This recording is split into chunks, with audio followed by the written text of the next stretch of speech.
உடல் மண்ணுக்கு உயிர் தமிழுக்கு அனைவருக்கும் வணக்கம்.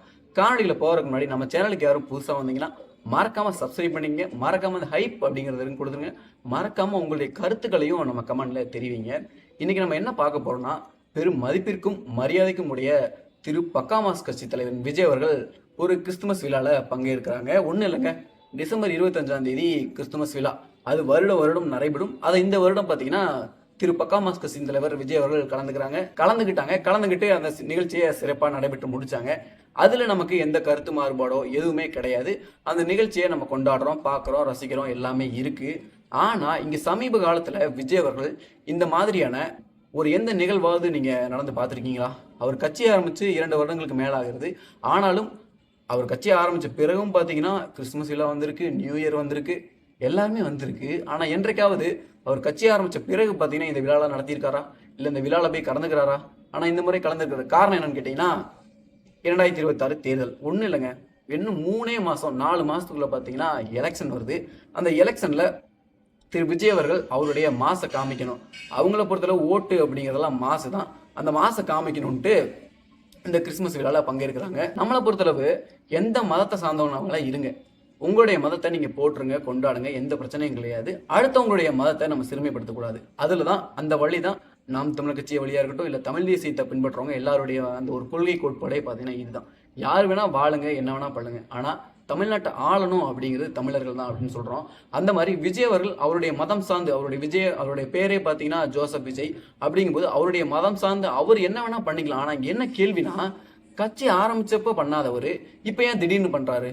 அப்படிங்கும்போது எப்படி திமுக, அதிமுக, பாஜக அவங்க எப்படி மதத்தை தன்னுடைய வழிக்கு பயன்படுத்துவாங்களோ, திமுக எடுத்துக்கோங்களேன், இஸ்லாமியர்களாக இருக்கட்டும் இல்ல கிறிஸ்தவர்களாக இருக்கட்டும், இவங்க எல்லாத்தையுமே பார்த்தீங்கன்னா கரெக்டா எலெக்ஷன் டைம்ல மட்டும் பாஜக ஒரு தீய சக்தி, பாஜக ஒரு பாசி சக்தி அப்படின்னு சொல்லிக்கிட்டே இருப்பாங்க. காரணம் என்னன்னு கேக்குறீங்களா?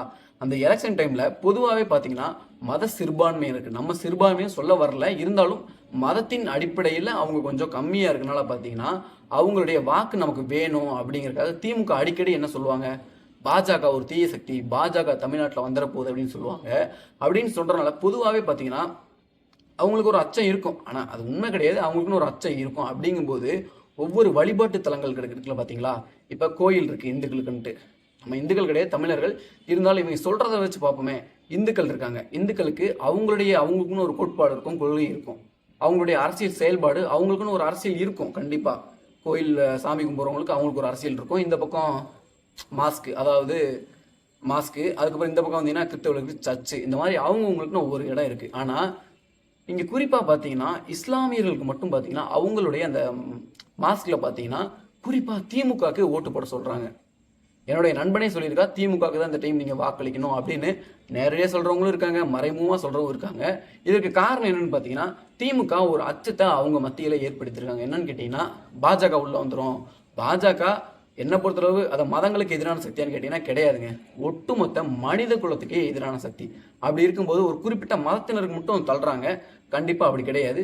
பாஜக அப்படின்ற ஒரு கட்சி, ஒரு சக்தி, RSS இந்த மாதிரி அமைப்புகள்லாம் பார்த்தீங்கன்னா மனித குலத்துக்கே எதிரான கட்சி. அப்படி இருக்கும்போது ஒரு குறிப்பிட்ட இஸ்லாமியர்களோ இல்லை கிறிஸ்தவர்களோ அவங்களுக்கு எதிரான கட்சியெல்லாம் சொல்ல முடியாது. அது மனித குலத்துக்கே தக்க ஒரு கட்சினே சொல்லலாம். இருக்கும்போது திமுக இந்த பயத்தை காட்டி அவங்களுடைய வாக்கை இவ்வளவு காலமாக வாங்கிட்டு இருந்தாங்க. ஆனா இப்ப திரு விஜய் அவர்கள் என்ன நினைக்கிறாங்க, இவ்வளவு நாளா திமுகவுக்கு போயிட்டு இருந்த வாக்கு எல்லாமே இனி நமக்கு வரணும் அப்படின்னு நினைக்கிறாரு. உங்க எல்லாத்துக்குமே தெரிஞ்சிருக்கும், பாஜகவால விஜய் அவர்களை கொஞ்ச நாளைக்கு முன்னாடி முத்திர குத்துனாங்க, ஜோசப் விஜய் அப்படின்னு. இன்றைக்கு அந்த இது பயன்படுது திரு விஜய் அவர்களுக்கு. ஏன்னா எலெக்ஷனுக்கு முன்னாடி வரைக்குமே இந்த கிறிஸ்துமஸ் விழா, அந்த நியூ எதுவுமே கொண்டாட விஜய் அவர்கள் இப்போது பக்காமாஸ் கட்சி தலைவர் திரு விஜய் அவர்கள் கொண்டாடுறாங்கன்னா அப்போ இதற்கு காரணம் இருக்கு. அதனாலதான் விஜய் அவர்கள் இந்த கிறிஸ்துமஸ் விழாவில் கலந்துக்கிறாங்க. அவர்கள் அந்த வாக்கை குருவிக்கிறாரு. ஒரு உண்மையை சொல்லட்டுமா, திரு விஜய் அவர்களுக்கு கிறிஸ்தவர்கள் மத்தியில 50% வாக்கு எனக்கு தெரிஞ்சவரை இருக்கு. எல்லா மதத்திலையுமே நல்லவர்கள் கெட்டவர்கள் எல்லாமே இருக்காங்க. இந்துக்களையும் இருக்காங்க, இஸ்லாமியர்களும் இருக்காங்க, கிறிஸ்தவர்களையும் இருக்காங்க. அப்படி இருக்கும்போது என்ன பொறுத்தவங்க இன்னைக்கு தமிழ்நாட்டில் ஒரு 75% பேர் படிக்காதவங்க இருக்காங்க, படிச்சும் முட்டாளா இருக்காங்க. புரியுதுங்களா? படிக்காதவங்களும் நான் ஏன் சொல்றேன்னா படிச்சும் முட்டாளா இருக்காங்க அப்படின்னு சொல்றேன். அவங்களுடைய நலமே பார்த்தீங்கன்னா சுயநலம். எனக்கு இந்த கட்சினால எதுவும் லாபம் இருக்கா, இல்லை என்னோட சாதிக்காரங்க இருக்கானா, என்னுடைய மதத்துக்காரங்க இருக்கானான்னு பார்க்குறாங்க. சாதியும் மதத்தையும் வச்சு அவன் அரசியல் பண்றானோ கண்டிப்பா அவன் மக்களுக்கான அரசியலை பண்ணவே மாட்டான். என்னைக்கு இவன் மனிதன்னு பார்க்குறானோ அன்னைக்கு தான் அவனுடைய அரசியல் உருப்படும். அன்னைக்கு தான் அவன் மக்களுக்காக நிற்பான். இன்னைக்கு பல கட்சிகள் தமிழ்நாட்டில் எப்படி பாஜக திமுக செயல்படுதோ அதே மாதிரி தான் திரு விஜய் அவர்கள் இன்னைக்கு செயல்படுறாங்க.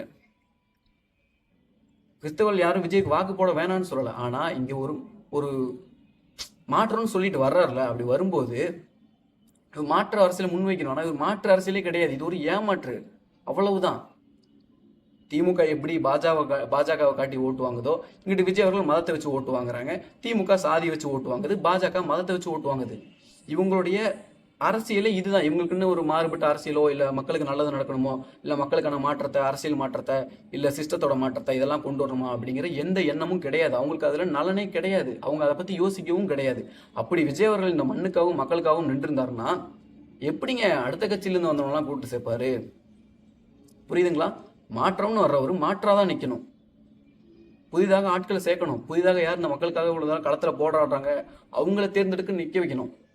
அவங்களை தேர்ந்தெடுத்து தன்னுடைய கட்சியில் சேர்த்துக்கணும். ஆனால் அப்படி யாருமே அவர் சேர்த்த மாதிரி தெரியலையே. அதெல்லாம் இருக்கட்டுங்க. இன்றைக்கு விஜய் அவர்கள் கட்சியில் இப்போ சமீப காலமாக ஒரு 2-3 நாட்களாக பார்த்தீங்கன்னா பல பேர் கட்சியில் சேர்றாங்க. அதில் திரு ஃபெலிக்ஸ் ஜெரால்டோ அவர்கள், எனக்கு அவர் பிடிக்கும். அவர் பேசுனதில் பல மாற்று கருத்துக்கள் இருந்தாலுமே அவர் மீது நமக்கு பெரிய மதிப்பும் மரியாதையும் இருந்துச்சு. இனி இருக்குமா இல்லையா அப்படிங்கிறது அவருடைய அரசியல் செயல்பாடுகள் வச்சு தான் தெரியும். ஏன்னா அவர் அதிமுக ஆட்சியில் இருக்கப்போ திமுகவை ஆதரிக்கிறதும், திமுக ஆட்சியில் இருக்கும்போது அதிமுகவை ஒரு நாள் ஆதரிச்சுட்டு இருந்தாங்க. இன்றைக்கு திரு விஜய் அவர்கள் வந்ததுமே விஜய் அவர்கள் பக்கம் சாஞ்சிட்டாங்க. அப்படி விஜய் அவர்கள்ட்ட என்ன நல்லது பார்த்துட்டாருன்னு எனக்கு தெரியலங்க இன்ன வரைக்கும். இப்போ என்னன்னா, இன்னைக்கு விஜய் ரசிகர்கள் இருக்கான்ல, அவன்கிட்ட போய் ஏன்டா விஜய்க்கு ஓட்டு போறேன்னு கேட்டு பாருங்களேன். சுறால விஜய் மாதிரி நீ நீச்சல் அடிப்பியான்னு கேட்குறாங்க. சர்க்கார் விஜய் தெரியுமா, எப்படி குக்கரை மிக்சிலாம் தூக்கி போட்டு உடைச்சாரு அப்படின்றாங்க. வாரிசு படத்துல விஜயோடைய அந்த பிளாஷ்பேக் கேரக்டரோட அந்த ஹேர் ஸ்டைல் உனக்கு தெரியுமா அப்படின்றாங்க. பிகில் படத்துல அந்த ஃபுட்பால்ல ஒரு ஷாட் அடிப்பாரு, அதெல்லாம் உன்னால பண்ண முடியுமா? லியோ படத்துல அந்த ஒரு விலங்கோட சண்டை போடுவாரு, அதெல்லாம் உன்னால பண்ண முடியுமா அப்படின்னு நம்மள்ட்ட கேள்வி கேட்குறாங்க. இதெல்லாம் எங்க தளபதியால மட்டும்தான் முடியும், அதனால தான் எங்க தளபதிக்கு ஓட்டு போடுறேன். தமிழ்நாட்டில் இருக்க 367 தொகுதியிலும் எங்க தளபதி தாண்டா ஜெயிப்பார் அப்படின்றாங்க. டே, தமிழ்நாட்டில் மொத்தமே 234 தொகுதி தாண்டா இருக்குன்னா கேட்க மாட்டாங்க. எங்க தளபதி எல்லா தொகுதியிலும் ஜெயிப்பார். தமிழ்நாட்டில் இருக்க 367 தொகுதியிலையும் எங்க தளபதி தான் அப்படின்றாங்க. சரி, இவங்களுக்கு இந்த மாதிரி ஒரு குறிப்பிட்ட அறிவாது இருக்கு, அவங்க சொல்றாங்கன்னு வச்சுக்கலாம். திரு ஃபெலிக்ஸ் ஜெரால்டோ அவர்கள் என்ன காரணம்? பல பேர் பார்த்தீங்கன்னா சமூக வலைதளங்களில் என்ன மாதிரியான கருத்து வைக்கிறாங்கன்னா, மதம் தான் இதற்கு முக்கிய காரணம்னு சொல்கிறாங்க. நான் அப்படி சொல்ல வரல, வெளியில் பேசிக்கிறாங்க. அதை நான் உங்கள் கருத்து முன்னாடி நிற்கிறேன். எல்லா மதத்துலேயும் நான் இங்கே விஜய் அவர்களையோ இல்லை விஜயோடைய மதத்தையோ நான் இங்கே குறை சொல்ல வரல. மதத்தின் பின்னாடியும் ஜாதியின் பின்னாடியும் தயவு செய்து போகாதீங்க அப்படின்னு சொல்ல வர்றேன். புரியுதுங்களா? அவன் உங்கள் மதமாகவே இருக்கட்டும், இல்லை உங்கள் சாதியாகவே இருக்கட்டும், அவன் என்ன மாதிரியான அரசியல் முன்வைக்கிறான் அப்படின்னு பாருங்கள். அதுதான் நமக்கு இங்கே தேவையாக இருக்கே தவிர, இங்கே யாருக்கும் தமிழ்நாடு இப்படி முன்னேறணும், தமிழ்நாட்டில் மலைகளை கொண்டு போகிறாங்க, தமிழ்நாட்டோட இயற்கை வளங்களை கொண்டு போகிறாங்க, தமிழ் மொழி இப்போ கொஞ்சம் கொஞ்சமாக செத்துட்டு வருது அப்படிங்கிற கவலை இங்கே யாருக்குமே கிடையாது. அப்படி நினச்சிருந்தா அவன் ஏன் திமுக அதிமுக இப்போ புதுசாக வந்திருக்க கட்சி தாவேகா பக்கம் போகிறான்? மக்களே, நான் சொல்கிறது சரின்னு பட்டுச்சுன்னா மறக்காமல் உங்களுடைய கருத்துக்களை மறக்காமல் தெரிவிங்க, உங்கள் நண்பர்களுக்கு பகிருங்க.